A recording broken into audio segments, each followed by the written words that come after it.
நாட்டின் அனைத்து தொழிலாளர்களுக்கும் இபிஎஃப்ஓ பென்ஷன் வசதி குறித்து மிக மிக முக்கியமான அறிவிப்பு வெளியாகி இருக்குங்க. மத்திய அரசின் சூப்பர் திட்டம் அப்படின்னே சொல்லலாம். இந்த நியூஸ் பாத்தீங்க அப்படின்னா மத்திய அரசு தான் வெளியிட்டிருக்காங்க. இப்போ நம்ம சேனல்ல போஸ்ட் பண்ற கவர்மெண்ட் ஸ்கீம்ஸ் இருக்கு பாத்தீங்களா, அதாவது அரசின் நலத்திட்டங்கள், இபிஎஃப்ஓ பென்ஷன் சார்ந்த புதிய தகவல்கள், மூத்த குடிமக்களுக்கான நலத்திட்டங்கள், அதாவது 60 வயதிற்கு மேற்பட்ட மூத்த குடிமக்களுக்கான அரசின் நலத்திட்டங்கள், சீனியர் சிட்டிசன் கார்டு, இந்த மாதிரி நிறைய விதமான நியூஸ் நம்ம சேனல்ல போஸ்ட் பண்ணிட்டு இருக்கோம். இந்த விஷயங்கள் பத்தி பேசுறதுக்கான உரிமை இந்த நாட்டில் இருக்கக்கூடிய அனைவருக்குமே அந்த உரிமை இருக்கு. கவர்மெண்டோட ஸ்கீமை பத்தி பேசுறதுக்கான உரிமை இருக்கு. சில சேனல்ஸ் என்ன நினைக்கிறாங்க அப்படின்னா, ஒரு ஃபேமிலியா சேர்ந்து அவங்க என்ன நினைக்கிறாங்க அப்படின்னா, அவங்களோட ஃபேமிலிஸ் மட்டும்தான் இந்த கவர்மெண்ட் ஸ்கீம், இபிஎஃப்ஓ பென்ஷன், 60 வயதிற்கு மேற்பட்டவர்களுக்கான அரசின் நலத்திட்டங்கள், இது எல்லாமே அவங்களுக்கு மட்டும்தான் சொந்தம், அவங்க மட்டும்தான் பேசணும், அவங்களுக்கு தான் அந்த உரிமை இருக்கு, வேற யாருமே இதை பத்தி பேசக்கூடாது அப்படின்ற மாதிரி நினைக்கிறாங்க. பட் எல்லாருக்குமே இதை பத்தி பேசுறதுக்கான உரிமை இருக்கு. நமக்கு தெரிஞ்ச தகவல்கள், செய்திகள் வருது பார்த்தீங்களா, புது புது அப்டேட்ஸ் எல்லாம் வருது பார்த்தீங்களா, கவர்மெண்டோட ஒஃபிஷியல் சைட்லேயும் சரி நிறைய செய்திகள் வருது. நம்ம அதை பற்றி நம்மளோட ஓன் வாய்ஸில் சொந்த குரலில் பேசுறதுக்கான எல்லாவித உரிமையும் நமக்கு இருக்கு. அதாவது இந்த வீடியோஸ் எல்லாமே அவங்க மட்டும்தான் போடணும், நான் போடக்கூடாது. அண்ட் அவங்களோட ஃபேமிலி மெம்பர்ஸை தவிர்த்து வேற அந்த டாபிக் பற்றி, இந்த கவர்மெண்ட் ஸ்கீம் பற்றி அவங்க மட்டும்தான் அவங்களோட சேனல்ல போடணும் அப்படின்னு நினைக்கிறாங்க.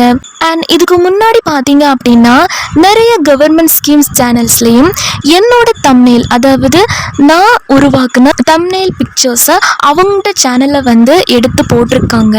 பட் நான் அதுக்கு எந்த ஒரு ரிப்ளையுமே எந்த ஒரு ஆக்ஷனுமே எடுக்கலை. பிகாஸ் என்னோட மனசில் அந்த மாதிரி எந்த ஒரு கெட்ட எண்ணமும் கிடையாது. எந்த ஒரு உழைப்பும் இல்லாமல் அவங்க என்னோட தம்ப்நெயிலை எடுத்து போட்டாங்க. சரி போட்டோம் பரவாயில்ல அப்படின்னு நான் அதை கண்டுக்கல. அவங்களும் நல்லா இருக்கணும், அவங்களோட சேனலும் நல்லா இருக்கணும் அப்படின்னு தான் நான் என்னோட மனசில் எப்பவுமே நினைப்பேன். இப்போ ஒரு வீடியோ எடிட் பண்ணணும் அப்படின்னா அதில் எவ்வளோ வேலைகள் இருக்குது, எவ்வளோ கஷ்டங்கள் இருக்குது அப்படின்றது எனக்கு நல்லாவே தெரியும். பிகாஸ் வாய்ஸ் ரெக்கார்ட் பண்ணணும், அந்த வாய்ஸை எடிட் பண்ணணும், அந்த ஆடியோ எடிட் பண்ணணும், தென் வீடியோ ஸ்கிரிப்ட் ரெடி பண்ணணும். அண்ட் வீடியோவில் பார்த்தீங்க அப்படின்னா நிறைய ஒர்க்கு இருக்குது.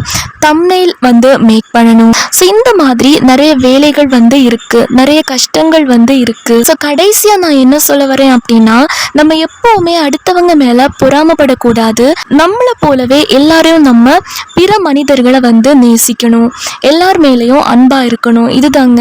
ஸோ இதைத்தான் நான் சொல்லணும் அப்படின்னு நினச்சேன். இப்போ வாங்க இபிஎஃப்ஓ பென்ஷன் பற்றின முக்கிய தகவல்கள் என்னென்ன அப்படிங்கிறத பார்த்துடலாம். முன்னாடி எல்லாம் மத்திய தொழிலாளர் சட்டங்கள் அப்படிங்கிறது 44 குழப்பமான சிக்கலான சட்டங்கள் இருந்துச்சு. அது ஒன்று சேர்த்து 4 தொழிலாளர் விதிகளாக மத்திய அரசு கொண்டு வந்தது.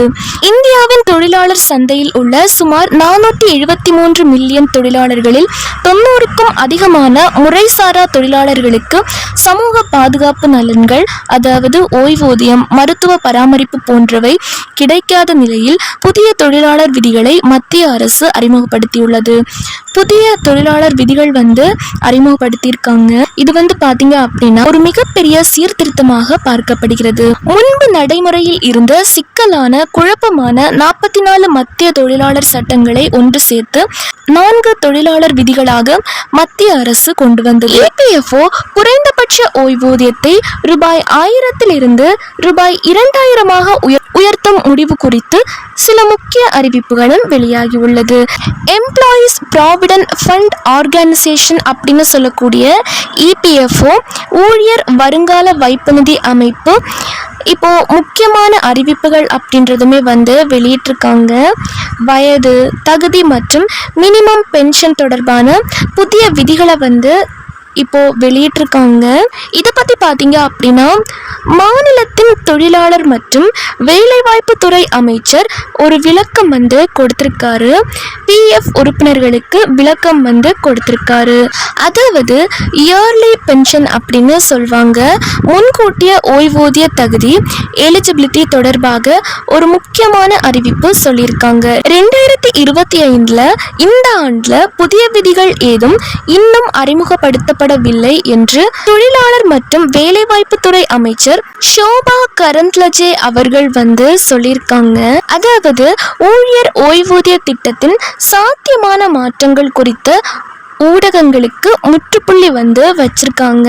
என்ன அப்படின்னா 2025 இந்த வருஷத்துல இத்தகைய விதி ஏதும் அறிமுகப்படுத்தவில்லை. இருப்பினும் 1995 ஆண்டு ஊழியர் ஓய்வூதிய திட்டத்தின் 12(7) படி ஒரு உறுப்பினர் வேலையிலிருந்து வெளியேறி ஓய்வூதியத்திற்கு தகுதியான சேவையை வழங்கி இருந்தால் அவர் விரும்பினால் 58 வயதுக்கு முந்தைய தேதியிலிருந்து, ஆனால் 50 வயதுக்கு முன்னால் அல்ல, முன்கூட்டியே ஓய்வூதியம் பெற அனுமதிக்கப்படலாம் என்று ஷோபா கரந்த்லஜே அவர்கள் சொல்லியிருக்காங்க. 58 வயதுக்கு குறையும் ஒவ்வொரு ஆண்டும் ஓய்வூதிய தொகை 4% விகிதத்தில் இழைக்கப்படுகிறது என்பதையும் ஷோபா கரந்த்லஜே அவர்கள் சொல்லியிருக்காங்க.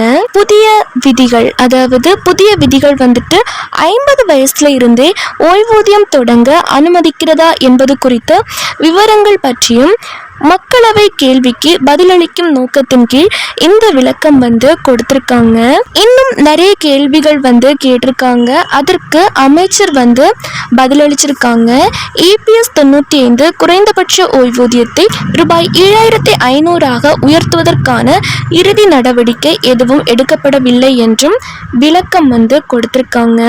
இந்த திட்டம் முதலாளியின் பங்களிப்புகள் மற்றும் மத்திய அரசின் ஆதரவு மூலம் நிதி அளிக்கப்படுகிறது அப்படின்னும் சொல்லியிருக்காங்க. இதற்கு காரணம் அப்படின்னு பார்த்துட்டோம் அப்படின்னா நிதி பற்றாக்குறை அப்படின்னும் சொல்லியிருக்காங்க. மார்ச் 2019 நிலவரப்படி நிதி பற்றாக்குறை அப்படிங்கிறதையும் சொல்லியிருக்காங்க. இருப்பினும் பட்ஜெட் ஆதரவு மூலம் அரசாங்கம் குறைந்தபட்ச 1000 ரூபாய் ஓய்வூதியத்தை தொடர்ந்து வழங்கி வருகிறது என்பதையும் ஷோபா கரந்த்லஜே அவர்கள் சொல்லியிருக்காங்க. இதுக்கு முன்னாடி டிஜிட்டல் லைஃப் சர்டிபிகேட் 3.0 பற்றி பேசப்பட்டு இருந்தது. மேலும் ஓய்வூதியதாரர் சேவைகளில் டிஜிட்டல் லைஃப் சர்டிபிகேட் பிரச்சாரம் 4.0 ஆனது ஆதார் அடிப்படையிலான முக அங்கீகாரத்தை கணிசமாக ஊக்குவித்தது.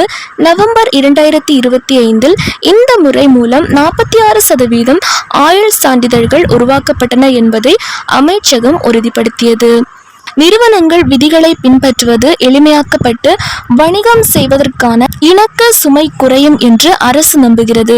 மிக முக்கியமாக முறையான துறை, அதாவது ஃபார்மல் செக்டர் அப்படின்னு சொல்வாங்க, நிறுவனங்களை மட்டுமே சார்ந்திருந்த சட்ட விதிகளை முறைசாரா தொழிலாளர்கள் உட்பட அனைத்து தொழிலாளர்களுக்கும் விரிவுபடுத்துவது இந்த சீர்திருத்தத்தின் மைய இலக்காகும். சமூக பாதுகாப்பு விதிகள் எந்த மாதிரி கொண்டு வந்திருக்காங்க அப்படின்னா எந்தவித சட்ட பாதுகாப்பும் இல்லாமல் சட்டங்களே செயல்படாத சூழ்நிலையிலும் இருந்த 50 கோடி அமைப்பு சாரா தொழிலாளர்களுக்கு குறைந்தபட்ச ஊதியத்தையும் சமூக பாதுகாப்பையும் இந்த விதிகள் வழங்குகின்றன.